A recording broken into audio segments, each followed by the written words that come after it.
I think the coaching has a lot to do with it. And the Rams have really good weapons around Matt Stafford. Chris, who do you like in this game?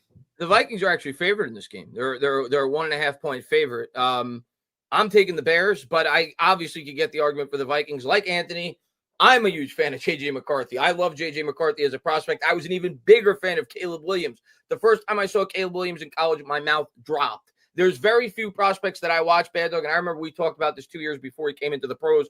I'm like, yeah, he legitimate. Like, you hear them say all the time, he's the next Pat Mahomes for, like, various amounts of prospects. He was one of the only ones that I'm like, yeah, that's legitimate. Like, he could be that level of a quarterback. I am a big believer in Caleb Williams, regardless of all the nonsense that people have spouted about him after his first year. You look at the year he had, it was not a bad rookie year at all. Right. He was just kind of sandwiched in between two incredible rookie years at the quarterback position, but with Bo Nix and Jaden Daniels.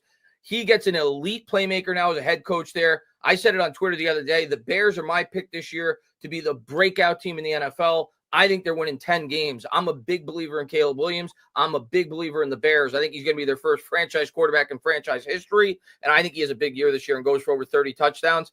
And I like McCarthy, too. I think McCarthy's going to have a really good year in that system. We saw what Sam Darnold was able to do last year with all the weapons they have over there in the play caller, and I think he's going to be a franchise quarterback. I'm a big believer in J.J. McCarthy. But all that being said, I think the Bears are going to win. I got the Bears by a field goal. But this is one of the games I'm actually most excited about because of how much I love both of these quarterbacks. I think both of them could be very good quarterbacks in the NFL. As you know, I was not a fan of McCarthy coming out of college. I wouldn't say I'm not a fan. I don't trust him. He didn't have to do anything in Michigan, and he might not have to do much in Minnesota either. They did a lot of running. The linemen are the ones that call the blocking schemes. He wasn't really asked to call the plays to the line of scrimmage. I wasn't sure what you were getting from J.J. McCarthy, and I'm not saying that he doesn't have talent and he can't be a really good quarterback. I just think there's a lot of question marks about his playmaking capability. He's showing some playmaking capability, but I want to see it at the next level. He's coming off an injury, obviously, so I just feel like there's a lot of questions when it comes to him. I'm not saying he can't be great by the end of the year. I just don't know what the hell he's going to be. So It's hard for me to sit here and pick Minnesota. As good as the weapons are around him, he's definitely set up for success there. Sam Darnold got paid because of the weapons around him. Sam Darnold struggled most of his career. So I can definitely see J.J. McCarthy having a nice year. But Chris, you know, I've loved Caleb Williams since he was a true freshman at Oklahoma. I loved this kid from day one when he took over against Texas and came back and won the game in the second half, his freshman season. He has just got an inordinate amount of talent. Ben Johnson is a perfect guy to get the most out of Caleb Williams. I'm with you. I think Caleb Williams has a breakout year. I could easily see 30 to 35 touchdown passes for him. I'm a Caleb Williams stan. I have been for some time. I do think the Bears, I would give them 10 wins, but I definitely think they're going to be a lot better this year than they were last year. And I think Caleb Williams takes a big step up. I like the Bears in this one by a touchdown. I think that's all the games, right? We got a hell of a week one. Hell of a week one. You look at some of these games, Bears, Vikings, a game I'm really excited about. Bills, Ravens, Lions, Packers, Giants, Commanders is a good game. Niners, Seahawks. Bills, Ravens. The Jets aren't very good, but the storyline, Rodgers versus the Jets. There's a lot of real Chiefs, Chargers. There's some great Eagles, Cowboys. I mean, dude, they did a good job with the schedule week one in the NFL. There's just a lot of enticing games week one. Without question. Let's get to some of these. Prime, thank you, being a member. Well, that was Mark Stewart. I don't know why I get these ats. I don't get why that is, but thank you being a member for 2 months. We appreciate you being a member of the Giants Collective. Appreciate you, sir. Chris and Bad Dog's intern says, as Bad Dog always says, why not us? Why not us? 30-21 Giants, 10-7 on the way. Sleeper is the #1 fantasy sports app. It pays to know sports. Pick more or less on top players. Your first pick is on us, so start winning now. Play in Texas, Georgia, Minnesota, and 27 more states. Pick anytime across all sports, pregame or live. Over 10 million players are already on Sleeper. Make your picks count. Score up to 1,000 times your cash.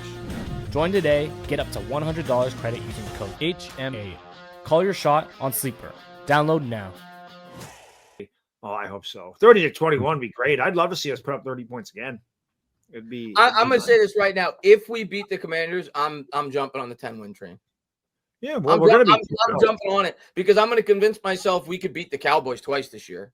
with Parsons out. If we beat the Commanders, I'm going to say, why can't we beat the Cowboys twice this year? So if it's crazy, guys, but week 1 could change your entire thought process of the NFL season, good or bad. We know in 2023, we were thinking, oh, Daniel Jones, second year with Dable, he may grow, the team may continue to elevate. They lay a 40-0 dud. The season was over right there and then with playoff aspirations going into the year. But the reverse happened in 2022. Week 1, week 2, early in the year is going to set the tone for this team. It's so imperative to get off to a good start for the Giants. And I can't wait to watch what happens.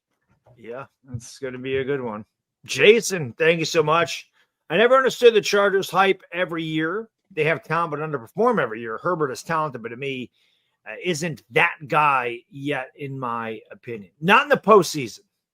I think that's why that game against Jaguars, man, you can't lose when you're up 28-0. Oh, yeah, sure.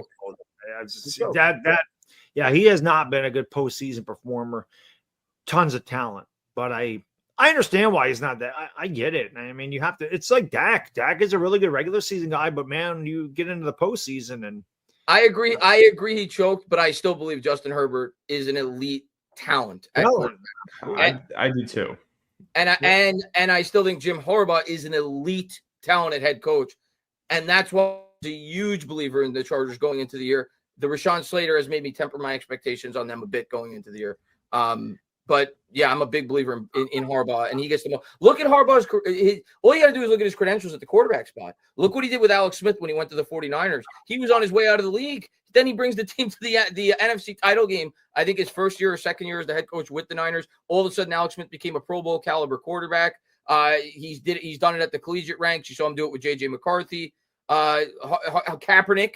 Right. I mean, so he's gotten the most out of the quarterback position. And I think he'll be able to get the most out of Justin Herbert as well. While he's there.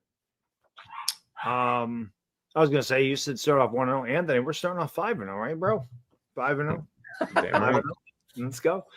SPP Williams, our friend from across the pond, where it is very early in the evening or very early in the morning over there. We always appreciate what a legend. He says, happy collective is a Wednesday. It is in the UK. 50 snaps for card opening game, over under. Ooh. That's a good over under because I think he's gonna be right around that number. I'll say over because of what I said in my prediction for Giants versus Commanders. He's going to be on the field a lot playing a quarterback spy.